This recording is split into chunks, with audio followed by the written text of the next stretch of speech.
Come make a bubble wand with me. For this nature craft, you'll need some holly, string, secateurs, and bubble mix. First, cut a thin holly branch, then pick off the leaves. I've used a glove to help protect my hand from all the spiky bits. Cut a piece of string. Make a loop with the holly to your desired size.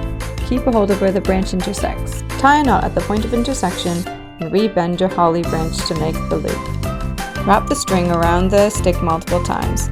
I've switched directions halfway through to ensure the end of the stick doesn't slip through the knotted area. When you only have a tiny bit of string left, make sure you tie a double knot to keep it all secure and in place. Finally, dip the wand in bubble mix and enjoy!